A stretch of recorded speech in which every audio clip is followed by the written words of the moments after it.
Сымбат бір үйдің жалғыз келіні. Үш қайын әпкесі, ата енесі бар.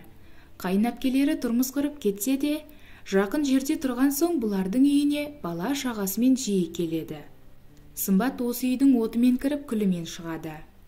Таңғы 6-да тұрғаннан түнгі 12-ге дейін тыпырлап тірлік етеді. Ошаққа нан жабады, үйдегілерге шай тамағын береді. Арасында балаларын сабаққа тасып үлгереді. Соның өзінде бұның еңбегін елеп жатқан тірі жан жоқ. Сәл үй шашылып қалса да, тамақ уақытында дайын болмаса да, Сымбаттың бұған дейінгі тірлігі көк тиын болып, енесі қабағын түйіп, сөзбен түйрей бастайды. Одан қалса, қайын әпкелерінің шымшыма сөздері бар. Бетіне айтпаса да, өзгені айтқан болып шымшып қалады. Сымбат қол болудан шаршады. Тұрмысқа күң болу үшін шықпаған еді. Түбі жоқ үй тірлігі, рахметі жоқ қайын жұрт әйелді әбден қажытты. Жолдасы Шыңғыстың бұнымен шаруасы шамалы. Жұмыстан шаршап келеді, қайта кетеді. Үлкен қайын әпкесі бүгін тағы келіпті. Аяқ киімдер неге шашылып жатыр бұқ-бұқ болып, деп сөйлеп кірді. Бұған дейін Сымбат не енесінің, не қайын әпкелерінің беттеріне келіп көрмеген. Бұл жолы шыдамады. Шашылып жатқан жоқ, жаңа ғана жинағам, сіз келіп шашқан шығарсыз, деді Сымбат. Өй, мына келін. Қайын әпке аңтарылып қарап қалды да, ол да есесін жібергісі келмей келініне шапшыды. Үй азып тозып бара жатыр. Қашан келсең есіктен төрге дейін былығып жатады. Осы үйдің тірлігі мына сенің міндетің, түске дейін ұйықтап жатасыңдар, деді сосын. Бұл сөз Сымбаттың шамына одан сайын тиді. Түске дейінгі ұйқыны ұмытқалы қашан. Әділетсіз жала жабылғандай өзін қор сезінді. Әпкетай, менің түске дейін ұйықтағанымды қашан көрдіңіз? Менің міндетімді ойлағанша өз міндетіңізді біліңіз. Кім біледі, сіздің де үйіңіз мұнтаздай боп тұрмаған шығар. Әйтпесе, көзі көрмейтін енеңіздің шайын бермей, бейуақытта не істеп жүрсіз мұнда? Жөн жосықсыз жүретін қонақтарды суқаным сүймейді, деді Сымбат айылын жимай. Қайын әпке сөзден тосылып, келсем, әке-шешеме келем, сенен рұқсат сұрамаймын. Бар шай ғой, деп бұйырды. Сымбат қабағын қарс түйіп, жылынып бөлмесіне кірді де, есікті ішінен тарс жапты. Бойы аздап жеңілдеп қалғандай. Ендігіде осылай болады, маған сөйлемесін ешкім. Онсыз да ерігіп жүрген жоқпын, сыйлап болдым бәріңді, деп өз-өзінен күйініп сөйлеп жүр. Шыңғыс жұмыстан келгенде азар болса бір таяқ жер. Жемей жүрген таяқ па? Бұларға жағынам деп, осы кезге дейін алдарында құрдай жорғалап келіпті. Енді олардың ережесімен жүрмейді. Сымбаттың жаны күйзелді. Не ақша жоқ, соңғы рет қашан жаңа киім алғаны есінде жоқ. Шыңғыс ақшаны өлшеп береді. Сымбат көптен бері Инстаграмнан бір қызды көріп қызығып жүр. Ол да өзі секілді ата енесімен бірге тұрады. Сүйкімсіз қайын әпкелері бар. Сонда да бүкіл тірлікке үлгеріп, қайын жұртының сүйікті келініне айналған. Оның үстіне не ішем, не кием демейді. Айтуынша, табысын Инстаграм арқылы табады. Жақында салоннан су жаңа көлік алды. Көз алдында өскен қыз. Инстаграм арқылы бақылап жүргеніне біраз уақыт болған. Кезінде өзі сияқты ошаққа нан жағып жүретін. Қазір жағдайы мүлде басқаша. Өзім сияқты үй шаруасындағы әйелдерді табысқа шығарам, деп қайта-қайта алдынан шыға берді. Сымбат үшін бұл құтқарушы қармақ секілді еді. Шіркін, бұл секілді миллиондап таппасам да, баламның жөргегі мен өзімнің киім-кешегіме тауып отырсам, арманым болмас еді ау. Әйел көп ойланбады. Әлгінің парақшасына кіріп хат жазды. Жібергені сол еді, лып етіп жауапта келді. Мәссаған, қалай тез жауап береді? Шынымен өзі оқып отырма екен, деп қуанып қалды Сымбат. Әлгінің аты Маржан еді. Телефон нөмірін сұрады. Сымбат жазып жіберді. Қоңырауда келді. Сәлеметсіз бе, Сымбат ханым? Сәлемет пе? Бұл Маржан ханымның менеджері, есімі Майман болады. Сіз біздің курсымызға жазылам деген екенсіз. Дәл қазір біздің курсымызға 90% жеңілдік жүріп жатыр. Бұл курсты оқыған соң, сіз аптасына 100 000 табатын маман болып шығасыз, деді телефонның ар жағындағы жағымды дауыс. Сымбаттың көзіне жас келді. 100 000 дегенді естігенде, Шіркін-ай, аптасына 100 000 тауып отырсам, мыналарға тәуелді болмай, сонда бір айда 400 000 теңге. Осылардың ызасына көтеріліп кетсем екен, деп ойлады әйел. Айналайын, кім? Атым кім дедің? Есімім Айман болады, деді әлгі. Айман, егер мені аптасына сондай табысқа шығарсаңдар, өмір бойы риза болып өтер едім. Тіпті қалаған жұмыстарымды істеп беремін. Алдарында қарыздар болар едім, деді Сымбат қобалжып. Әрине ханым, еш уайымдамаңыз, сіз сияқты келіншектер табысқа шығып жатыр, деді Айман. Курстың бағасы қанша? Деп сұрады Сымбат. Курстың бағасы негізі 400 000 теңге. Сізге арнап 90% жеңілдік жасап береміз. Сонда қанша болады? 40 000 теңге болады, деді Айман. Ой-бой, 40 000 демесіз, 40 000 тұрмақ, Каспиімде 40 теңге жоқ қазір, деп қысыла сөйледі Сымбат. Егер төлейтін мүмкіндігіңіз болмаса, бізде бөліп төлеу қарастырылған. Тек түнгі 12-ге дейін бөліп төлей аласыз, деді Айман. Өткенде бір кредит алып, соны жабалмай қара тізімге еніп кетіп едім. Бөліп төлеу шығама екен маған. Негізі алғым келіп тұр, деді Сымбат. Бұл соңғы мүмкіндік. Маржан ханым бұндай жеңілдікті 1 жылда 1 рет жасайды, деді Айман. 1 жылда 1 рет. Жеңілдік. Аптасына 100 000 теңге табыс. Бұл сөздер Сымбатқа ойлануға мұрша бермеді. Әйел көзді жұмып, ешкімге айтпай, ешкіммен ақылдаспай, әлгі адамдарға 40 000 теңгені аударып жіберді. Бөліп төлеуге рәсімдеді. Осылайша Сымбат көзі тұманданып қарызға қалай кіріп кеткенін байқамады. Өз қолымен істеді. Бар тілегі, аяқтан тұрсам, жағдайымды жасап, жан баласына тәуелді болмасам дейді. Шыңғыс жұмыстан келгенде, күндіз қайын әпкесіне сөз қайтарғаны үшін сазайын алды. Жақтан шапалақпен тартып жібергенде, Сымбаттың беті ду етті. Бірақ бұл жолы тілін тартпады. Өзі де жөн жосықсыз келе бермесін, енді аяғын жинайды, деді әйел. Шыңғыс сасқалақтап қалды. Әншейінде қоян секілді қорқып, сүмірейіп тұратын әйелі бұл жолы өзгеше. Бір түрлі көзі жанып батылданып тұр. Шыңғыс үндемеді. Жаманда болса, менің әпкем ғой, үлкендеп сыйлай салсаң қайтеді, деді сосын. Осы кезге дейін сыйлап келдік, тойдың қылығына. Мен де адаммын, менің де көңіліме бір сәт қарасын, деді Сымбат. Сымбаттың бар ойы әлгі курс. Телефонына қайта-қайта қарайды. Кешке қарай WhatsApp-тан чат ашып, сол чатқа Сымбатты да қосыпты. Сабақ деп интернеттен ашылған сайтқа кілт сөз берді. Сымбат құлшынып сабақты ашып қарап еді, бірнеше видео толып тұр екен. Қуанып кетті. Осылардың бәрін біліп шықсам ақша табам, деп бірінші видеодан бастап қарады. Қайталап істеу керек екен. 4-ші видеоға келгенде жарнама беру керектігін түсінді. Яғни, Сымбат ақша табу үшін ақша төлеп жарнама беру керек екен. Сымбаттың қалтасында көк тиын жоқ. Айманға жазды. Айман ханым, менің жарнамаға беретін ақшам жоқ. Егер осылай тағы ақша керек болса, неге басында айтпадыңыз? Неге маған курсқа бөлек? Одан әрі тағы да ақша керек деп ескертпедіңіз? Деп ашуланды. Менеджер: Сымбат ханым, сылтау айтпай айтқанды істеңіз. Дегеннен артық ештеңе айтқан жоқ. Сымбат бармағын тістеді. Бірақ шегінерге жол жоқ. Курсты несиеге алғанын ойласа, үстінен біреу мұздай су құйып жібергендей денесі дір етеді. Несиені құю керек. Анау-мынау емес.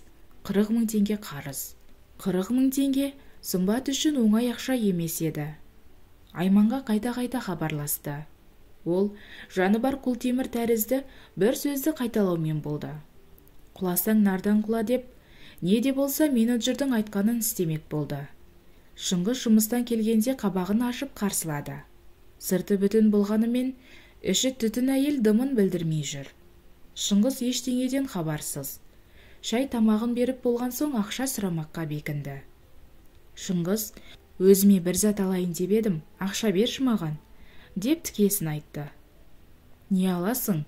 Қазір артық ақша жоқ, әзірге шыдап отыра тұршы. Балалар өскен соң баратын жеріңе барып, киетін киіміңді киесің. Өзіңде жағдайды көріп тұрсың ғой, деді күйеуі. Сымбат тағы көндіріп көрмек болған. Соңында жолдасында расымен де ақша жоқтығына көзі жетті. Бұған дейін ақшаны қайда, қалай жаратып жатқанын сұраған емес. Сұрағына мардымды жауап та ала алмайтын. Бұл жолы да солай болды. Сымбат тағы да кредит алды. Басқа амалы жоқ. Бастаған ісін аяғына дейін жеткізбей қоймайтын мінезі бар. Сөйтіп, телефонымен тағы да несие рәсімдеп, банкоматтан шытырлатып шешіп алды. Түх, шіркін, ақшаның иісі-ай, деп қолындағы ақшаны иіскеп алып, әттең, өз ақшам емес, деп іштей мұңайды. Сөйтіп, алған ақшасын жарнамаға салды. Әр жерге жарнамасын беріп тастады. Обалы не керек, ақшаға сатып алған жарнамасы жұмыс істеп, жүздеген адам ағылып келе бастады. Сымбаттың қуанышында шек жоқ. Өзін сондай бір танымал, маңызды адам сезінді. Соншама адам Сымбатқа әр жерден хабарласып, қызмет құнын сұрады. Ол марафон жасаймын деген еді. Бағасын менеджердің айтуымен 10 000 теңге деп қойған. 10 000-ды қымбатсынды ма, әлде Сымбатты менсінбеді ме, келген адамның бірде-бірі сатып алмай, әйелдің қуанышы су сепкендей басылды. Келген адамдар сұрап, қайта кетіп жатты. Сымбат бір адамға болсын өз қызметін өткізе алмай, 2 кредитпен отырған жерінде бармақ тістеп қала берді. Таз ашуын тырнадан алады. Сымбат менеджерге қайта-қайта хабарласып, бұл қалай болдыға басты. Менеджер де, көрс сатқан адам да жауапкершіліктен бастарын ала қашты.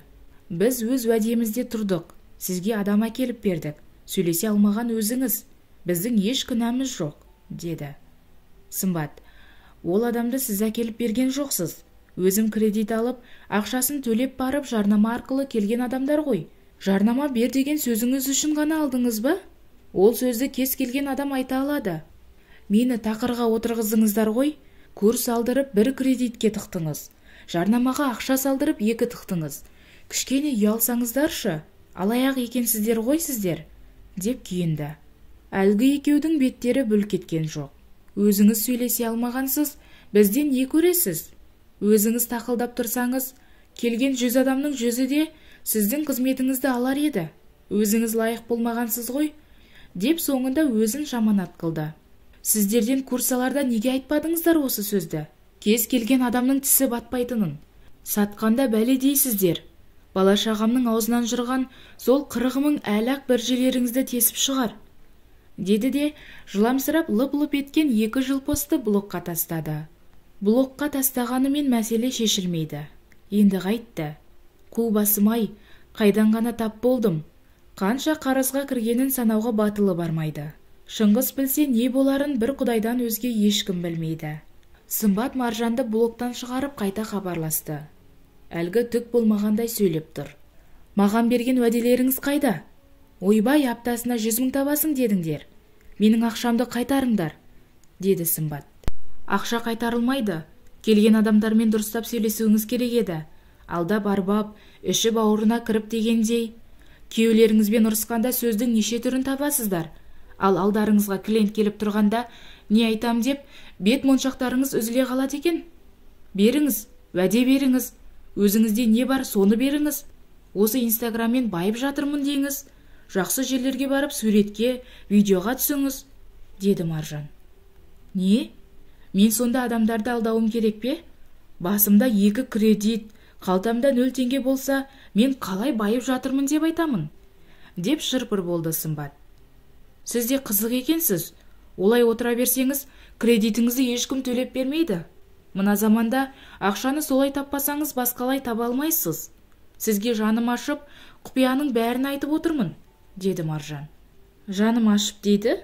Сонда сіз де бізді алдағансыз ғой? Қаншама адам сіздің бір ауыз сөзіңізге сеніп келді. Бәрін алаяқтыққа үйретіп отырсыз. Олай байымай-ақ қойдым, деді Сымбат.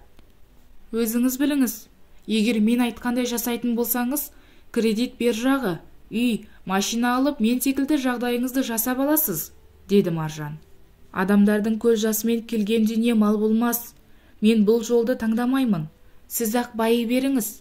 Мен ойыннан шықтым. Бірақ ақшамды қайтарыңыз. Болмаса сотқа дейін барам, деді Сымбат. Маржан мырс етті. Сіздейлердің талайын көргем. Сотқа сүйресеңіз, өзіңіз жеңілесіз. Менің ештеңем кетпейді, деді мізбақпай. Не деген бетін тілсе қан шықпайтын адам едіңіз? Масқара ғой мынау. Біздің елде сіздей алаяқтарға тоқтау болмай тұрғаны өкінішті. Заң алдында жауап бермесеңіз де, ар алдында жауап беретініңіз анық. Бірақ ол нәрсе, ар деген нәрсе сізде болса әрине, деді Сымбат. Мені таразылайтын сіз емессіз. Менің өзімнің Аллам бар. Ал сіздің жолыңыз болсын. Отырған былығыңызға батып отыра беріңіз, деді Маржан. Менің былығым түк емес, сіздікіне қарағанда. Өмірім ақшамен өлшенбейді. Ақшадан басқа адами құндылықтар болады. Бірақ оған сіздің түкіргеніңіз бар шығар, деді Сымбат. Маржан телефонды тастай салды. Нағыз алаяқтың дәл өзі. Бұндайлар адамның сеніміне әбден кіріп, миын улап, гипноздың небір тәсілін қолданады. Адамның сеніміне кіріп сөйлеп, ақшасын алған соң лақтырып тастайды. Сымбат не істерін білмеді. Басқа ізін аңдыған қайын әпкелеріне мазақ болдау. Әйелдің іші өртеніп, бір нүктеге қадалып отырып қалды. Кімнен ақыл сұрарын білмеді.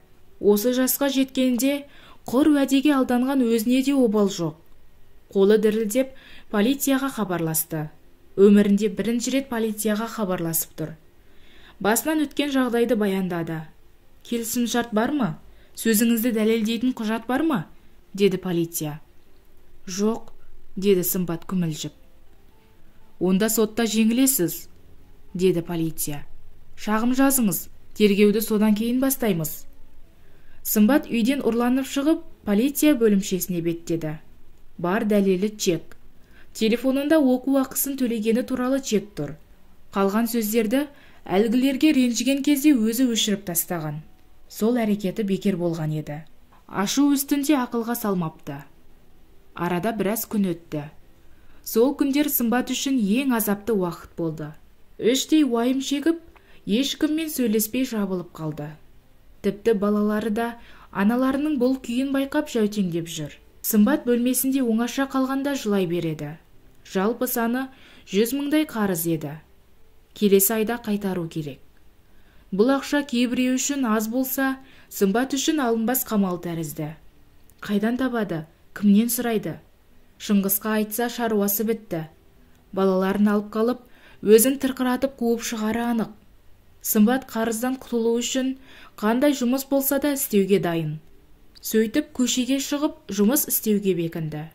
Бұған дейін ата-енесінің қабағын бағып келген келіншек күйеуіне бір ауыз ескертуді жөн санады. Қарсы болса да бәрібір жұмыс істейді. Өйткені мойнында қарызы тұр. Кешкісін Сымбат күйеуіне ертең жұмыс іздеуге шығам, деп төтесінен қойып қалды. Жұмыс істегені несі? Әке-шешемді кім қарайды? Деді Шыңғыс. Өздері шайларын қойып ішеді. Тамақтарын дайындап кетем. Жұмыс істеймін. Қандай жұмыс болса да істей беремін, деді Сымбат. Шыңғыс ата-анасының мақұлдауынсыз аттап баспайтын адам. Үйде кішігірім түсініспеушілік болды. Сымбаттың енесі қабағын шытып, келінінің шешімін құптамады. Керісінше, жұмыста не бар? Тыныш үйде отырсын, деді. Сымбат осылай боларын білсе де, басын тәуекелге тігіп отыр. Басқа амалы жоқ еді. Сымбат жұмыс іздеуге шықты. Тіпті даяшы мен еден жуушы болып орналасудың өзі оңай емес екен. Табанынан тозып, ары башып, қатты шаршап үйіне дымсыз оралды. Жұмыс тапқан жоқ. Барған жерінің бәрі жұмыс өтілін сұрайды. Үйдің ішінде өлі тыныштық орнаған. Енесі Сымбаттың түрін бір көрді де, қабағын ашпастан шаруасын істей берді. Сымбат балаларын түгендеп шықты да, бөлмесіне кіріп жылы төсегіне құлай кетті. Шыңғыс әлі келмепті. Өкіріп жылады, өкпелеп жылады. Осының бәріне Маржанды кінәлады.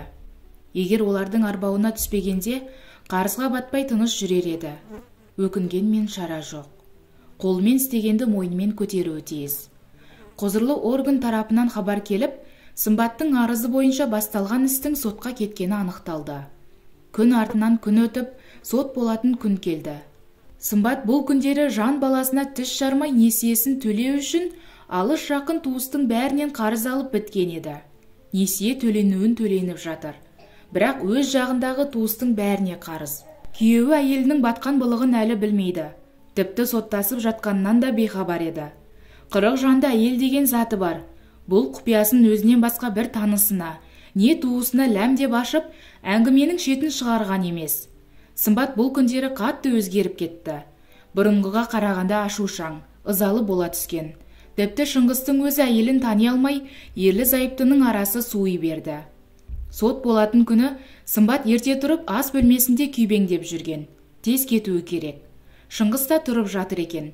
Әдеттегідей күйеуі үстелге отырып, таңғы шай қашан келер екен деп күтіп отырды.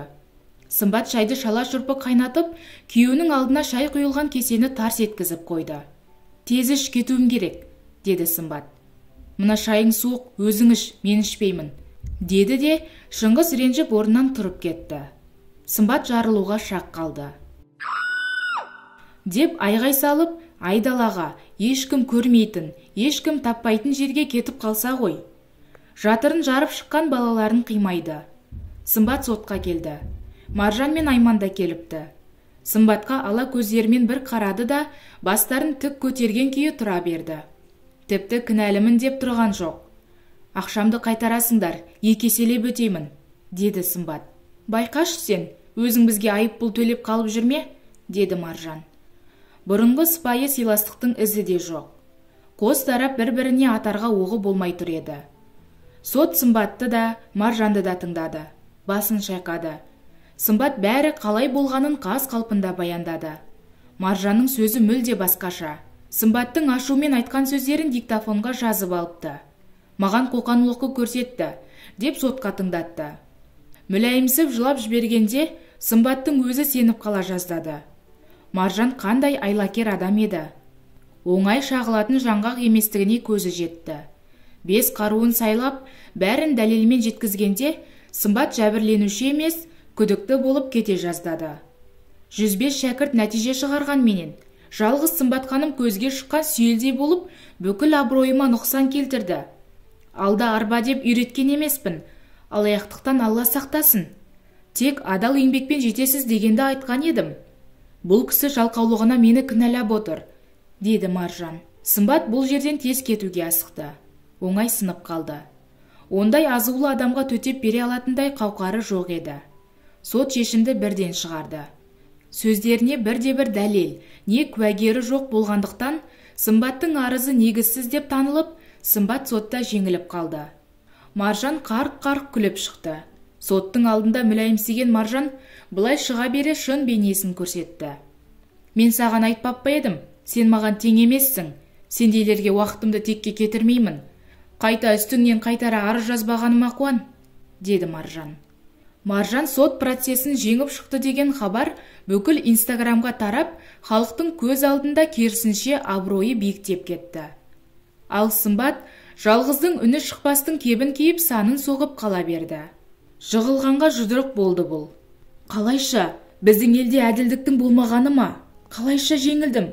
Менің ақ екенім анық, оны қалай дәлелдеймін? Бұл жерде алданып тұрған адам мына мен ғой. Қалайша керісінше үкім шықты? Мені кім қорғайды, кім?» Санадағы сансыз сауалдың жауабын таппады Сымбат.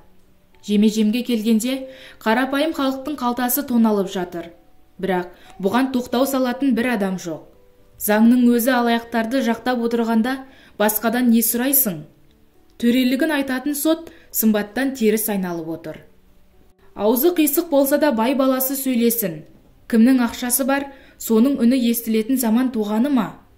Ал адалдық, әділдік, ар-намыс дегендер ше, олар қайда қалды?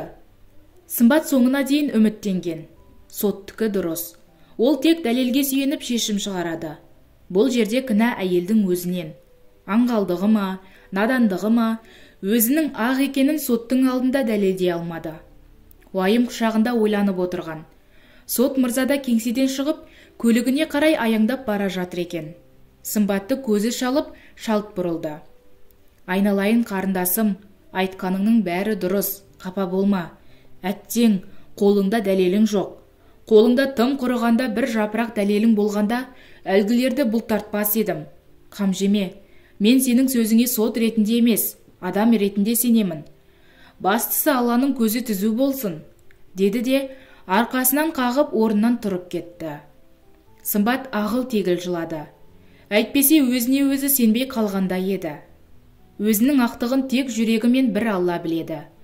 Адамдар айтса айта берсін, қараласа қараласын, күйе жақса жақсын, қорықпайды. Кім не десе о десін, өзіне, ұстанымына берік болуы керек. Сынақтың бәрі уақытша, қуанышта өтеді, қайғыда өтеді. Алаяқтық жолға түспеймін дегені деген. Маржанның айтқанымен алаяқ атанып, халықтың көз жасы сіңген ақшаға дүние алғанша, ешкімнің алдында төменшіктемей беті ашық болып жүргені жақсы. Қарыз қамытынан бір күні құтылар, тек Алла сәтін салсын. Қарыз сұрамаған бір ғана туысы қалған. Ол туған бөлесі Әсемгүл еді. Сымбат Әсемгүлдің үйіне барды. Ойында бір жоспары бар. Әсемгүл Сымбатты құшақ жая қарсылады. Өңін көріп шошып кетті. Сымбат болған жайттың бәрін жасырмай айтты. Әсемгүл жағасын ұстады. Не күйге тап болғансың, әбден былыққа батыпсың ғой, деп басын шайқады. Әсемгүл, маған ақша берші, 50 000 теңге. Сенде бар екенін білем, маған сенші. Сенен басқа көмек берер тірі жан жоқ. Шыңғыс білсе, балаларымды тартып алып өзімді қаңғытып жібереді. Сол 50 000 мен бір іс бастаймын. Дәл қазір қайтарам деп айта алмаймын. Ісім жүрген соң шетінен беріп қайтарып тастаймын, деді Сымбат. Әсемгүл, жинап жүрген ақшам бар, бірақ өзіме қатты керек, деді. Өтінемін, жалынамын, маған көмектесші, деді Сымбат. Әсемгүл қинала бөлесінің қолына 50 000-ды санап берді. Сымбат сол ақшаға торт жасайтын заттар сатып алды. Сөйтіп түнімен еңбек етіп, торт жасап үйрене бастады.